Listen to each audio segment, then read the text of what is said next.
শুভ সকাল বন্ধুরা, কেমন আছো তোমরা? সবাই ভালো আছো নিশ্চয়ই। আমিও ভালো আছি। কুকিং অ্যান্ড লাইফস্টাইল ইউজার্স চ্যানেলে তোমাদের সকলকে স্বাগত।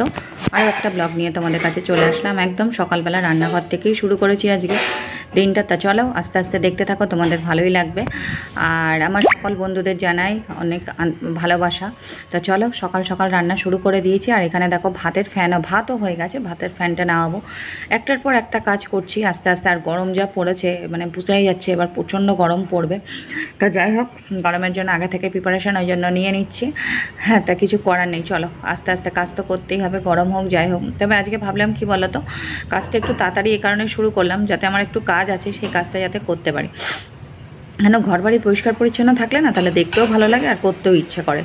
তা যাই হোক, ঘুম থেকে উঠে সকাল থেকে, আর এখন না সকাল থেকে একটুখানি মেঘলা মেঘলা লাগছে। তা মেঘলা মেঘলা ওয়েদার থাকলে না একদমই ভালো লাগে না, জানো তো। তা যাই হোক, কাজ তো মানে সকালে মেঘলার সাথে তোমাদের তো বললাম একটা মনের কানেকশান থাকে, ওই জন্য মেঘলা থাকলে মনটাও ভালো লাগে না। তাই এদিকে আমি রান্না বসিয়ে দিয়েছি। আর প্রচণ্ড মশা, জানো তো। আর এখন যত দিন যাচ্ছে না এই যে গরম পড়ছে, তার মশার উপদ্রবও সেরকম বাড়ছে, মানে অসম্ভব মশাটা। কি করব, কিছু করার নেই, মশা নিয়েই থাকতে হবে। তা চলো এখন আপাতত এই কাজগুলো শেষ করি। কাজগুলো শেষ করার পরে তারপর আবার তোমাদের কাছে ফিরে আসছি। আর সংসারের কাজ তো প্রচুর থাকবে। আর তোমাদের দাদাভাইকে এখন সকাল সকাল তুলে দেয়। আমি বলি যে তাড়াতাড়ি করে মর্নিং ওয়াকে যাও। কেন তাড়াতাড়ি করে মর্নিং ওয়াকে গেলে কী হয় বলো তো, দেরি করে গেলে না মানে দেরি করে আসে, কিন্তু সকাল সকাল গেলে তাহলে তাড়াতাড়ি ও যখন উঠে যায় আমার কাজগুলো তাড়াতাড়ি হয়ে যায়। ওই জন্য সকাল সকাল তুলে দিই। চলোই শুরু করলাম, প্রায় 9:30টার কাছাকাছি বাজে, তাই জন্য। আর এখানে দেখো রান্না করেছি 2 পিস ইলিশ মাছ ছিল, জানো তো, 2 পিস ইলিশ মাছ। আর এখন অফ সিজনের ইলিশ তো, এই যে দেখাই তুমি, একটা লেজে একটা পিস, এটাই করছি। আর আজকে একটু দেরি হয়ে গেছে, সেটা কেন দেরি হয়েছে সেটা তোমাদের পরে বলছি। আর এখানে ভাত বসিয়ে দিয়েছি। আর এখানে দেখো 2 পিস এই যে কাটা পোনা, এটা একটুখানি একটা তোমাদের দাদাভাইয়ের জন্য ঝাল করবো আর আমারটা ভাজা করবো। ভাজা মানে খেতে খুব ভালো লাগে আমার। আর পরের দিকে দেখি আজকে টিফিনের মধ্যে একটু ডিম টোস্ট করার ইচ্ছা আছে, ডিম টোস্টটা করবো। তোমাদের দাদাভাইকে বলেছি একটু পাউরুটি নিয়ে আসতে, আজকে পাউরুটি দিয়ে ডিম টোস্ট করবো। তা চলো রান্নাটা শুরু করি। শুরু বলতে কি, রান্না তো শেষের দিকে। দেখো বেগুন আলু দিয়ে তরকারি করেছি। আর এখানে কাটা পোনা বলছি, সরি, ইলিশ মাছ করছি 2 পিস দিয়ে। শস্য দিয়ে আজকে করিনি, 2 পিস মাছ আবার 2 রকমভাবে করবো, ওই জন্য। তা চলো কাজটা শেষ করি। দেখো আজকে অনেক দিন পর না ডিম টোস্ট খেতে ইচ্ছা করলো। তা ছেলে বললাম মা একটু ডিম টোস্ট করো। তা আমার হাজব্যান্ড যখন আসে মর্নিং ওয়াক থেকে তখন নিয়ে এসছে। আর এদিকে দেখো ডিম টোস্টটা বেশ ভালোই লাগে খেতে, বেশ একটুখানি সস টস দিয়ে না সেটাগুলো। কিন্তু খাওয়া তো ছেড়ে দিয়েছি অনেক আগে, কিন্তু আজকে ছেলের আবদারে আবার খেতে ইচ্ছা করলো আসলে, কি বলো তো। আর এদিকে দেখো এই যে মাছের ঝালটা দেখতে পেলে। আর রান্না বলতে কি, এখনও 4 পিস পাউরুটি রয়েছে। আর এখানে ছেলেরা আর আমার জন্য নিয়ে নিয়েছি। আর এখানে রান্না করেছি দেখো এই যে কাটা পোনা, এটা তোমাদের দাদাভাইয়ের জন্য। আর এখানে হচ্ছে একটুখানি মাছ ভাজা আমার জন্য। আর নিচে হচ্ছে ইলিশ মাছের ঝাল, যেটা তোমাদের সাথে শেয়ার করেছিলাম। তা চলো এদিকের কাজকর্ম সেরে আমি চলে যাবো এখন ঘরে। তা দেখতেই পাচ্ছ এখানে প্রচুর কাজ রয়েছে। কেন কী করে জানো তো, আমি জানি না কোথা থেকে এত ধুলো আসে। প্রত্যেক দিন একদিন পর পর, এত বড় বাড়িটা তো পুরো মোছা আমার পক্ষে সম্ভব না। তবুও যতটা পারি নিজের হাতে গোছানো তো, মানে চেষ্টা করি যে ঘরের কোনা কোনা যাতে পরিষ্কার থাকে, যাতে দেখতে সুন্দর লাগে। তাই জন্য ঘর যেমনই হোক না কেন, যতটাই আমি করতে পেরেছি নিজের চেষ্টায়, তবু আমি সবসময় চেষ্টা করি যে ঘরের কোনা কোনা যাতে পরিষ্কার রাখি, নিচের ঘরকে ভালো রাখি, সুন্দর রাখি, যাতে বাইরে থেকে কেউ একজন আসলে দেখে বলে যাতে না ভালো আছে বা সুন্দর আছে, এরকম। আস্তে আস্তে করে দেখো যখন এতটা এসছি, আস্তে আস্তে করে একদিন সবই হবে, এই আশাই মনের মধ্যে দিন বাঁধি। কারণ মানুষের জীবন সবসময় সমান যায় না, একদিন না একদিন পরিবর্তন আসবেই। জীবন যদি আর অতীতকে আঁকড়ে যদি পড়ে থাকি না, তাহলে বর্তমানে এগিয়ে যেতে পারবো না। ওই জন্য এখন অতীতকে আর আঁকড়ে পড়ে থাকি না, সামনের দিকে এগিয়ে চলাই এখন আমার একমাত্র লক্ষ্য। এই হয়েছে কথা। তোমাদের সাথে সব কিছুই শেয়ার করি, যখনই আমি ভিডিও ছাড়ি বা যাই করি সব কিছুই তোমাদের সাথে শেয়ার করি। আর ওদিকে দেখো কাজকর্ম হয়ে গেছে, এখন রান্নাঘরটা একটুখানি পরিষ্কার করে নেবো। করার পরে আর এখন একটা কি সমস্যা হচ্ছে বলো তো, যত দিন যাচ্ছে না মানে ভিডিও করার ইচ্ছাটা আমার দিনের পর দিন কমে যাচ্ছে। ওই যে গ্যাপ পড়ে যাচ্ছে, আর গ্যাপ পড়ে গেলে এরকম সমস্যা হয় সেটা আমিও জানি, কিন্তু কিছু করার নেই। তোমাদেরকে সবই বলেছি, পরিস্থিতি সব কিছু মানুষকে পাল্টে দেয়। হয়তো একদিন হয়তো আসবে, তখন আবার হয়তো ইচ্ছা হবে, কিছু করার নেই। এই যে এক নাগাড়ে কাজগুলো করি না, এতেই আমার ভালো। কিন্তু আমি যদি বসে থাকি তখন আর আমার ইচ্ছা করবে না। এদিকের কাজকর্ম হয়ে গেছে, এবার যাবো স্নানে। চলো স্নান করে এসে আর পাচ্ছি না বুঝলে, তাই শুয়ে পড়েছি। পুজোটা দিয়ে নিচে নামলাম, তোমাদের সাথে দেখালাম না আজকে। আর উপরে না খুব রোদ, এত সকালে তো রোদ উঠেনি, এখন দেখি বেশ ভালোই রোদ উঠেছে। তো এখন আবার চুলটা আঁচড়াবো, একটুখানি শুয়েছি, ফ্যানটা ছেড়ে শুয়েছি। আর না দেখবে অনেকক্ষণ না কাজ করার পর যদি একটু শুই না, তখন একটু ক্লান্তি ভাব চলে আসে। তাই যাই হোক, এখন রান্না তো দেখলে তোমাদের দাদাভাইও বেরিয়ে গেছে, আর ছেলে ওদিকে পড়ছে, মানে ঘরের মধ্যে যে পড়ে যে অনলাইনে, সেই পড়াটা পড়ছে। আর তোমাদের দাদাভাই নিয়ে গেল আজকে ইলিশ মাছের তরকারিটা নিল, এখনও রয়েছে ছেলের জন্য 1 পিস, আর আমার জন্য 1 পিস মাছ ভাজা করেছি, আর একটু উচ্ছে ভাজা রয়েছে, হয়ে যাবে এবেলা। আর রাত্রেবেলা আজকে একটা মানে কী বলো তো, মানে তোমাদের দাদাভাই মানে খেতে চায় না, কিন্তু আমার না খুব ভালো লাগে সেই জিনিসটা, সেটা তোমাদের পরেই বলবো রাত্রেবেলা, ঠিক আছে? কখন কি করব তা চলো, পরে আবার কথা হচ্ছে। একটুখানি চুলটুল আসছে, একটুখানি বিশ্রাম করে যে শুয়েছি না, চোখটা মনে হয় লেগেই আসছে। হ্যাঁ, তা পরে আবার কথা হবে, চলো। এসি লাগানোর পর এই প্রথম এসি চালালাম, সেই চালিয়েছিলাম আর তারপর আর চালাইনি, জানো তো। যাই হোক, বুঝতেই পারছো অনেক যত্ন করে অনেক কষ্টের পরিশ্রমের ফল, সুতরাং পুজো সুজে চালাতে হবে। তা ভাবলাম যে না, আজকে একটু চালাই। কিন্তু না, এটা না এত দামি জিনিস কিনেছি তো চালাতেও ভয় লাগে, জানো তো, কোন সময় যদি হাত লেগে প্রবলেম হয়। আমি তো চালাই না, ছেলে চালায়, কিন্তু তবুও একটু প্রবলেম হচ্ছে, মানে চালাতে গিয়ে না একটুখানি অসুবিধা হচ্ছে। তা যাই হোক, তোমাদের দেখিয়ে দিই একটুখানি, চলো।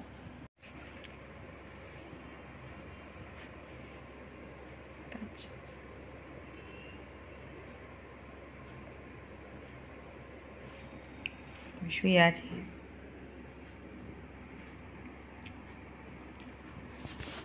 রীতিমতো গায়ে লেপ দিয়ে শুয়েছি, ঠান্ডা লাগছে, বুঝতে পারলে। তবুও না একটুখানি ভয় ভয়, এত দামি জিনিস দেখবে যে কোনো আমাদের মতো মধ্যবিত্ত সংসারে কী বলতো, আমরা তো মানে চাইলেই সব কিছু পাই না, তাই না? অনেক কষ্ট করে অনেক পরিশ্রম করে তারপরে আমরা যাই হোক যখন কিনি, কিন্তু সেই জিনিসটাকে যত্ন করতে কিন্তু মানে কি বলবো, মানে কি করে রাখবো সেটাকে খুব যত্ন করে, সেটা সবসময় মাথার মধ্যে করে, এই যদি খারাপ হয়ে যায়, এই যদি খারাপ হয়। তো এত দামি জিনিস কিনেও মানে মন থেকে খুব খুশি যে কিনেছি, কেনার পরও কিন্তু শুধু ভয় লাগে যে যদি খারাপ হয়ে যায়, যদি খারাপ হয়ে যায়, এরকম একটা ভয় ভয় লাগে। কিন্তু তবুও চালাতে হবে সাহস করে করে। ছেলে তো খুব বকা দিচ্ছে, হ্যাঁ পারছো না কিছু চালাতে, কিন্তু তবুও না একটু ভয় ভয় লাগে, জানো তো। আর আমার না এখানে দেখো কী জানি হয়েছে, মানে ওটার মতো কোনো দিন হয় না, যেটা কোনো দিন হয় না সেটাই এখন দেখি হচ্ছে। তা যাই হোক, জীবনে চলতে গেলে অনেক কিছু শিখতে হবে। আর কি বলবো তোমাদেরকে, সংসারের কাজকর্ম যা যা করেছি সবটাই তোমাদের সাথে শেয়ার করেছি আজকে। সংসারে থাকতে গেলে দেখো, সংসারে যখন এসেছি খারাপ ভালো দুটো অভিজ্ঞতাই সঞ্চয় করেছি, তবে আমি ভালোর থেকে খারাপ অভিজ্ঞতাটা বেশি সঞ্চয় করেছি। সেই অভিজ্ঞতার থেকেই বলছি, মানে পিছনে ফিরে কখনো দেখলে এগিয়ে যাওয়া যাবে না, সবসময় সামনের দিকে এগিয়ে যেতে হবে।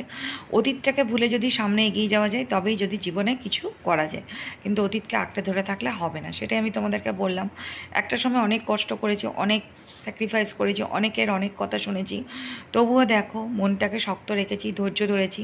যাই হোক, একটু একটু করে সবই হচ্ছে, হয়তো আরও হবে, কিন্তু ধৈর্য ধরেছিলাম বলেই হয়তো একটু একটু করেছে, দেরিতে হচ্ছে কিন্তু একটু একটু করে হচ্ছে। কিন্তু একটা সময় অনেক মানুষের মানে আঘাত, বঞ্চনা, লাঞ্ছনা সহ্য করেছি। আমার শ্বশুরবাড়ির জীবনটা না, বিশ্বাস করো, কোনো সুখকর না, সেটা আমি তোমাদেরকে 100% বলতে পারি, ঠিক আছে?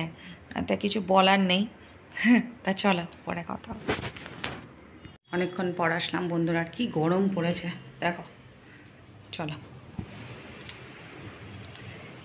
একটু চা বসিয়েছি, চা খাবো। আর চা মানে কি, দাঁড়া ওই লাইটটা দিয়ে দিই। আজকে রান্না সেরম নেই, তোমাদের দাদা ভাইয়ের জন্য করবো, আর আমার আর ছেলের জন্য দেখি, অনেক দিন ধরেই খেতে ইচ্ছা করছে না, ভাবলাম যে একটু খাওয়া তো হয় না এখন সেরকম, বাইরের খাবার খুব একটা আমি খাই না।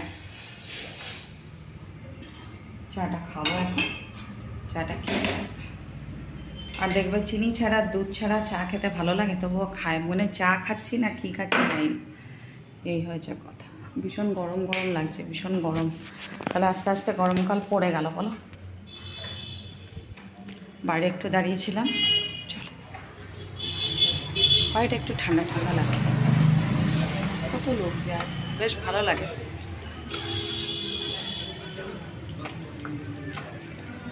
কতদিন হয়ে গেছে বাইরে বেরোয় না সেরকম, তো ছেলে রবিবার করে পরীক্ষা থাকে, তখন একটু বেরোয়, ভালো লাগে গাড়ি ঘোড়া যায়, আর মাঠটা বেশ ভালো লাগে, গরমকাল। আর আমাদের সামনে এই যে মাঠটা দেখতে পাচ্ছি, এই যে মাঠ, মাঠ, এই মাঠে বাসন্তী পুজো হবে, আর খুব ভালো লাগে, আলো দেয়, বেশ ভালো লাগে, একটা পুজো পুজো ভাব। একদিক থেকে কী বলতো, বাড়িটা করে বেশ ভালোই লাগে সব। চলো চা খাবো, চাটা খেয়ে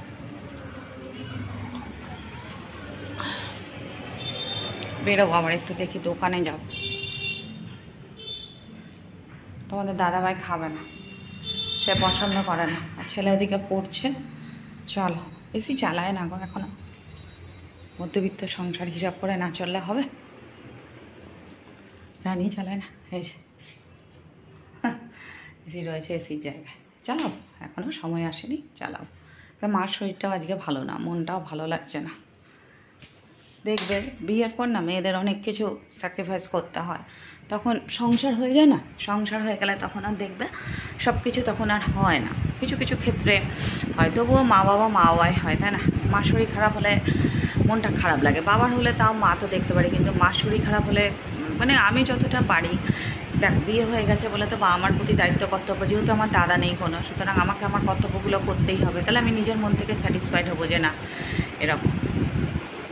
আগে না এতটা দায়িত্ব নিতে পারতাম না, বিশ্বাস করো, যখন থেকে সংসার আলাদা হয়েছে বা সংসারে যখন আমি এসেছি, দায়িত্ব কী জিনিসটা যখন মাথার উপর পড়ে না, তখন মানুষ আপনি দায়িত্ব নিতে। এখন আমার কোনো কিছু তো অতটাই ভয় লাগে না, যে সব কিছুই মনে হয় যে না আমি পারবো করতে, এরকম ব্যাপার। একবারে ওভার কনফিডেন্টও না যে না পারবো কি, কিন্তু তবু আমি মনে হয় যে না আমি চেষ্টা করলে পারবো। আর এই যে চায়ের অবস্থা দেখো, এখানে জ্বালা দরজা খুলে নি, কী মশা গো, কী মশা বাবা। চলো পরে আবার কথা হবে। চলে আসলাম ঘরে। তা এদিকে দেখো ঘরের কিছু কাজ বলতে, সন্ধ্যার সময় দেখো আমার খুব একটা কাজ থাকে না, সেটা তোমাদের আগেও বলেছি। সন্ধ্যার সময় একদম মানে বসে থাকারই কথা, এই মানে সন্ধ্যা 6টার থেকে রাত্রি 9টা অবধি, কারণ আমি 9টার আগে রান্নাঘরে যাই না, কারণ সন্ধ্যার দিকে হ্যাঁ আগে যখন ছেলেকে পড়াতাম বা যাই করতাম তখন হয়তো কাজের চাপটা আমার বেশি ছিল, কিন্তু এখন আমার অতটা কাজের প্রেশার থাকে না, একবারে রাতের দিকেই যাই রান্নাঘরে। আর এদিকে দেখো তোমাদের তো তখন বললাম এসিটা দেখতে বেশ ভালোই লাগে। ঘরের মধ্যে একটা নতুন জিনিস আসলে সবারই দেখবে একটা মনে খুশি খুশি ভাব হয়, তাই না? কিন্তু ওই যে তোমাদের বললাম না, আমার মানে অনেক কষ্টের জিনিস তো, একটুখানি মানে ভয় লাগে যে কখন কি যদি খারাপ হয়ে যায়। এটা তো তোমাদের সাথে সবটাই শেয়ার করলাম, তাই আমি তো মনে মনে ভাবি যে এসিটা কিনে কিন্তু ভুল করলাম, এটা আমার সবসময় মনে হচ্ছে। হ্যাঁ, কিন্তু সেটা কিছু না, এখানে এরম মনের ভিতর হয়। দেখবে নতুন জিনিস যখন ঘরে আসে না, দেখবে অঢেলও থাকলে না কোনো সমস্যা হয় না, কিন্তু যখন আমরা খুব কষ্ট করে একটা জিনিস কিনি না, সেটা সবসময় মনে হয় যদি এই বুঝি খারাপ হয়ে যায়, এই বুঝি কোনো প্রবলেম যাতে হয়, এটা আমার মধ্যে হয়, কার মধ্যে হয় কি না জানি না। তা এখন চলে এসেছি রান্নাঘরে, তা রান্নাঘরে রাতের তোড়জোড় করবো। আমি তোমাদের সঙ্গে এখানে সামনেই কথা বলছিলাম, কিন্তু হঠাৎ করে দেখলাম ভয়েস দিতে গিয়ে বাইরে আওয়াজ হচ্ছিলো, সেগুলো শোনাই আছে, তাই ভাবলাম যে না হয়তো কপিরাইট আসতে পারে, ওই জন্য আর দিলাম না, পরের দিকেই দিলাম। তা চলো তোমাদের আজকে একটা জিনিস দেখাবো, সেটা কি সেটা তোমাদের সাথে শেয়ার করছি, চলো দেখতে থাকো। এই গাছটা তো মানে একদম ভেঙে পড়ছে, আর ওই দিকেরটা দেখো ওইটা একটু কম, কিন্তু এইটা আমার এত ভালো লাগে না।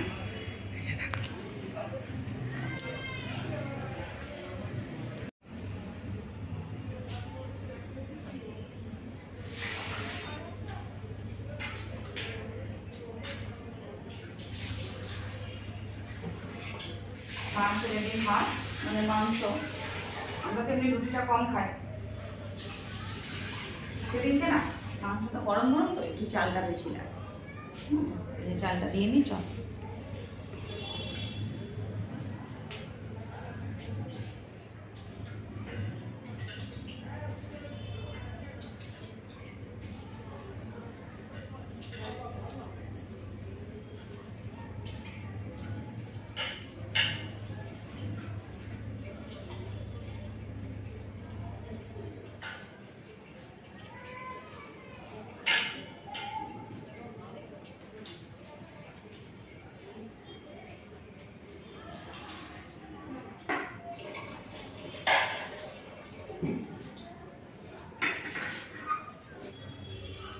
আজকে করবো একটু চিকেন, সেটা তোমাদের সাথে দেখিয়ে দিচ্ছি। তা চিকেনটা এখানে মোটামুটি ম্যারিনেশন করব। তো এর মধ্যে কী দিয়েছি দেখো, চিকেন তো আছেই, পেঁয়াজ কুচি দিয়েছি, 2টো কাঁচা লঙ্কা দিয়েছি, হ্যাঁ, আর দিয়েছি তোমার দাঁড়াও বলে দিচ্ছি জিরার গুঁড়ো, লঙ্কার গুঁড়ো, আর আদা রসুনের পেস্টটা পরে দিচ্ছি। এগুলো ভালো করে, আজকে অল্পই চিকেন এনেছি, অনেক দিন থেকে চিকেন খেতে ইচ্ছা করছিল। আর রবিবার করে এখন কী হয় বলো তো, এখন আনাই হয় না, কারণ যেহেতু ছেলের পরীক্ষা থাকে, প্রত্যেক রবিবারই বেরিয়ে যেতে হয়। তা রবিবার করে না রাতে কখন রান্না করবো, তাই ভাবলাম যে আজকে একটুখানি নিয়ে আসি। তো এই চিকেনটা কিন্তু আমি এনেছি, তা বেশ ভালোই হলো। আস্তে আস্তে না মানুষ সব শিখে যায়, জানো তো। এখন আগে কিন্তু আমি কিছুই পারতাম না, কিন্তু বলে না মানুষ সময়ের সাথে সাথে কিন্তু সবই শিখে যায়। আর এদিকে দেখো আমার হয়েও গেছে চিকেনটা ম্যারিনেট করা। এবার আমি রান্নায় ঢুকবো। তা রান্নাটা ঢুকবো আগে হাতটা একটুখানি ধুয়ে নিই, ধুয়ে তারপর রান্নায় ঢুকছি। আর এদিকে দেখো রান্নাও বসিয়ে দিয়েছি। আর এই যে দেখো আলু ভাজা বসিয়ে দিয়েছি এখানে। তা আলুটা ভাজবো লাল লাল করে। তারপরে তোমাদের দাদা ভাই না বলবে কি বলো তো, 10:30টায় আসবে, কিন্তু চলে আসবে তাড়াতাড়ি। এই জন্য ভাবলাম যে না, রান্নাটা শুরুই করে দিই। আর সারাদিন কাজের পর না, সারাদিন রান্নাঘরে থাকতে কার ভালো লাগে বলো। এরপর তো এত গরম পড়ছে, তখন আর ইচ্ছাও করবে না, তা করেই নিই। আর ওদিকে দেখো ভাতও বসিয়ে দিয়েছি।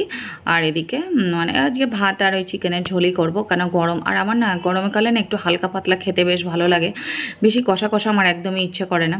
এদিকে এটা বসিয়ে দিলাম, বসানোর পরে তারপরে দেবো। তা চলো এখানে দিয়ে দিলাম 2টো তেজপাতা। আমি যেভাবে রান্নাটা করি সেই প্রসেসটা এর আগেও তোমাদের, চিকেনটা আমি বিভিন্নভাবে করি। অনেক সময় পেঁয়াজ কুচিয়ে ভেজে নিয়েও করি, আবার পেঁয়াজ মানে ম্যারিনেশনেও দিয়ে নিই, মানে যে বিভিন্ন রকমভাবেই করি। বিভিন্ন রকমভাবে করলে কী হয় বলো তো, ভালো লাগে বেশ। দিলাম চিকেনটা, তা এটা দেওয়ার পরে এবার একটুখানি ভালো করে কষাবো। কষানোর পরে তারপরে আজকে ভাবছিলাম একটু গরম জল, আর এখানে যে করেছিলাম না আদা রসুন পেঁয়াজ এগুলোর পেস্টটা দিয়ে দিলাম। দেওয়ার পরে বেশিটা দেবো না, বেশি দিলে না আমার বললাম না মশলা কোনো সময় আমার একটু খুব একটা বেশি ভালো লাগে না। তা দেখো এখন বেশ মানে একটু হালকা হালকা করে করবো, আর এই হালকা হালকা খেতে বেশ ভালোই লাগে। আর তোমাদের দাদাভাই যেহেতু এখন সেল শুরু হবে, সেই জন্য তোমাদের দাদাভাইকে বেশি রিচ দেওয়া যায় না। ও তো রিচ খেতে বেশি ভালোবাসে, কিন্তু আমি দিই না। আমি বলি যে না, বেশি রিচ খেলে শরীর খারাপ হবে, ওই জন্য বেশি রিচ দিতে চায় না আমি, তাই জন্য হালকা পাতলা করেই করব।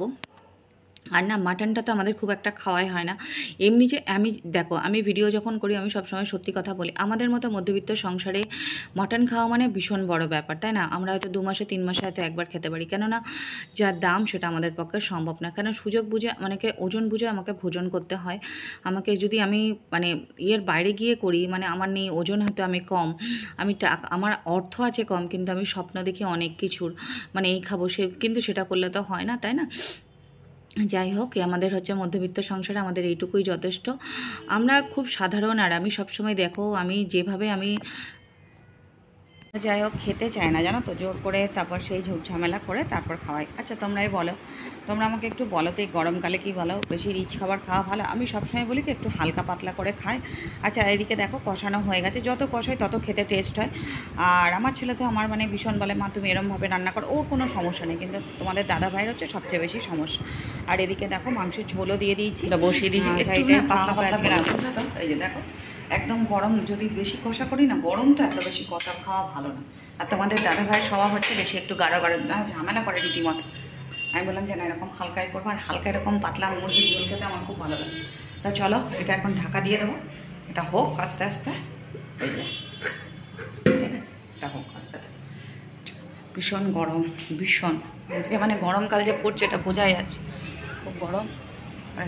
আর এই যে দেখো মাঠের মধ্যে, এই যে ভালো লাগছে না মাঠটা, দেখ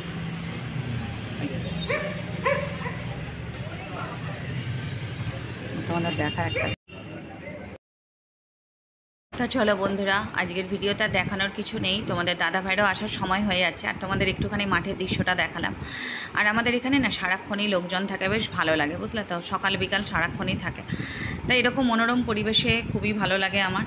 আর এখান দিয়ে রাস্তা এখন প্রায় 9:30টার কাছাকাছি বাজে, রান্নাবান্নাও তো মোটামুটি কমপ্লিটের দিকে। আর এটা হচ্ছে মার ঘরের রাস্তা, মার ওদিক দিয়ে যায়। তো চলো আজকের ভিডিওটা এখানেই শেষ করবো। যদি তোমাদের ভালো লেগে থাকে তাহলে অবশ্যই লাইক কমেন্ট শেয়ার করে দিও, আর আমার চ্যানেলটাকে সাবস্ক্রাইব করে আমার পাশে থেকো। আর যারা আমার নতুন বন্ধু পুরনো বন্ধু তাদের সবাইকে অসংখ্য ধন্যবাদ, এইভাবে আমার পাশে থেকো যাতে আমি এগিয়ে যেতে পারি। তো চলো আজকের মতো এখানেই শেষ করছি। সবাই খুব খুব খুব ভালো থেকো। গুড নাইট, শুভরাত্রি, টাটা।